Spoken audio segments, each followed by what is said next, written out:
नमस्कार जय जगन्नाथ धनी मामुनी एक्सप्रेस चैनल को स्वागत। आज आपण मानू अंडा तरकारी रेसिपी बनैकी देखैबी तो चलतु तैयारी करबा। मुठी चुली पाखटा टिके सफा कर नेउची झटई दउची। बाहर आंब गछटा अच्छी तो आंब गछरू पत्र पड़ी पूरा माने परिष्कार हो जाता तो सेथिपाई मु प्रथमे झटई देली। तापरे मुठी काठ प्रस्तुत करी नहीं आसुची। आम बाड़ी भितरे ही बहुत काठ गछ पत्र सबू लगाई। दिने आम बाड़ी भी आपण मानंकु बुलेकी देखई देबी।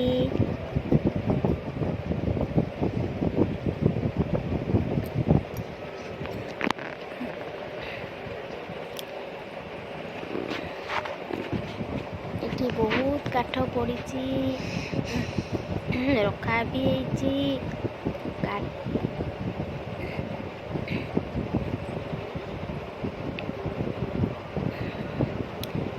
एटा होची आमर चूल्ही ना टिके आमे चूल्ही धरई दबा।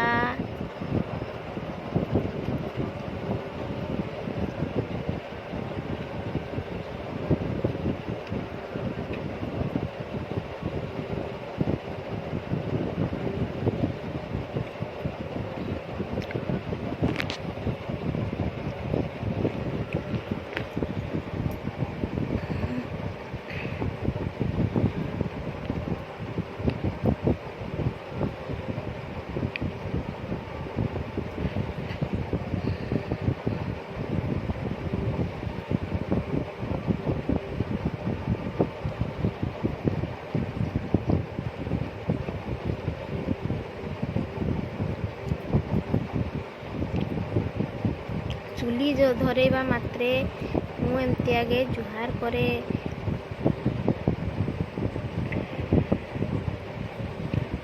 अंडा तरकारी लगी ये सब मसला ये बिलाती ये अंडा भी अंडा आलू सिझे देकी ताकू छड़े की रखी देची। आउ एठी होची मु कढ़ई बसई देली।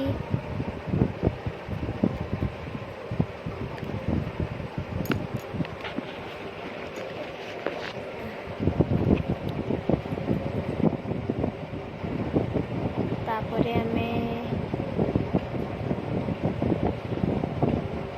प्रथमे कढ़ई रे रिफाइन तेल देई दबा।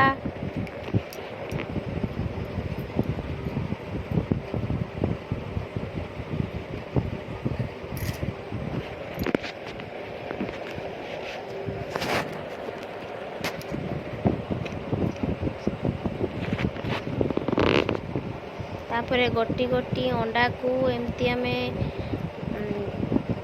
कढ़ई रे पकेकी भाजी नबा। एकाथरे सबुतक अंडा मु दौनी कहीं ना अंडाटा फाटी जीवो पूरा लागी कि भांगी जीवो अंडाटा। तो मु तीनोटी अंडा को भाजी नौची। आउ जहाँ थिला अंडा ताकू भी भाजी नबा।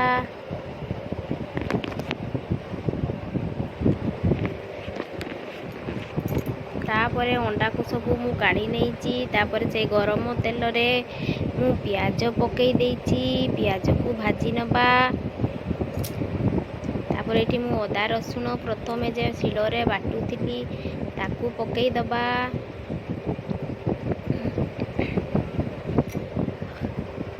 तापरे टिके आमे नाड़ी दबा। चूल्ही रे रांधिले बहुत टेस्टी। गैस अपेक्षा चूल्ही रे रांधते बहुत मजा भी लगे। तापरे आमे टमाटो दुईटा देई दबा।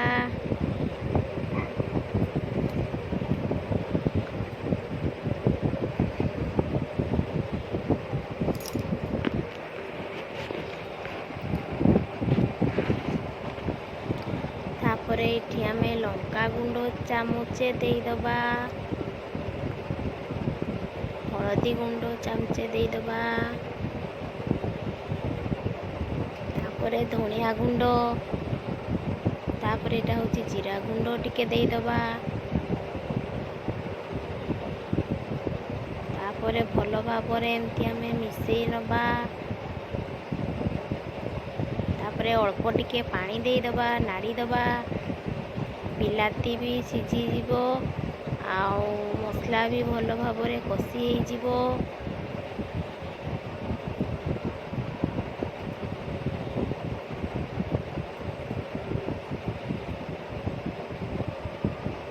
ମସଲା ଦେଖନ୍ତୁ ପୁରା ଭାଜି ହେଇ ଆସିଲାଣି, ପୁରା ଲାଲ ଦେଖାଯାଉଛି। ତାପରେ ଆମେ ଟିକେ ଚିକେନ ମସଲା ପକେଇଦବା।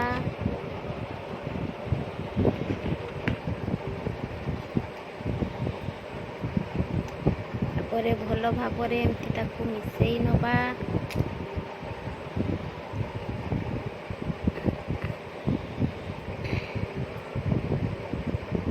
ଭଲ ଭାବରେ ନାଡ଼ି ଦେବା। ତାପରେ ମୁଁ ଏଠି ଯେ ଅଣ୍ଡା ଆଉ ଆଳୁକୁ ସିଝେଇକି ରଖିଥିଲି, ଅଣ୍ଡାକୁ ମୁଁ ତ ଭାଜି ଦେଇଥିଲି।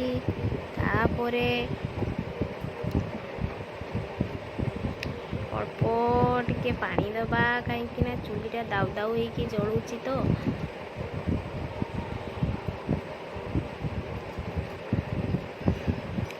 ତାପରେ ଆମେ ଲୁଣ ପକେଇଦବା। ତାପରେ ଆମେ ଏମିତି ଲୁଣ ପକେଇ ସାରିକି ତାକୁ ଆମେ ଏମିତି ଟିକେ ନାଡ଼ି ଦେବା, ଆସ୍ତେ ଆସ୍ତେ ନାଡ଼ି ଦେବା। ଦେଖନ୍ତୁ ଏଇଠି ବତକ ଦୁଇଟି ସେତେବେଳ ପାଖରୁ ଆମ ବାଡ଼ିରେ ବୁଲୁଛି, ଯାଉନାହାନ୍ତି ବତକ। ଏତେ ଆସ୍ତେ ଆସ୍ତେ ଅଣ୍ଡା ଆଉ ଆଳୁକୁ ନାଡ଼ି ଦେବା। ବେଶୀ ଜୋର ନାଡ଼ିଲେ ଅଣ୍ଡା ସିଝି ଯାଇଛି ତ ଭାଙ୍ଗିଯିବ। ଏତେ ଅଳ୍ପ ଅଳ୍ପ ଆସ୍ତେ ଆସ୍ତେ ଦେଖନ୍ତୁ କଲର୍ଟା ବହୁତ ବଢ଼ିଆ ଆସୁଛି। ଅଣ୍ଡା ତରକାରୀ ତ ରେଡ଼ି ହେଇ ଆସିଲାଣି। ତ ଏମିତି ଭଲ ଭଲ ରେସିପି, ଭଲ ଭଲ ବ୍ଲଗ୍, ଭଲ ଭଲ ଭିଡ଼ିଓ ଆଉ ଦେଖିବା ପାଇଁ ମୋ ଚ୍ୟାନେଲକୁ ଲାଇକ୍ କରନ୍ତୁ, ସେୟାର କରନ୍ତୁ ଆଉ ସବସ୍କ୍ରାଇବ୍ ମଧ୍ୟ କରନ୍ତୁ। ସମସ୍ତଙ୍କ ସାଙ୍ଗରେ ଜୟ ଜଗନ୍ନାଥ।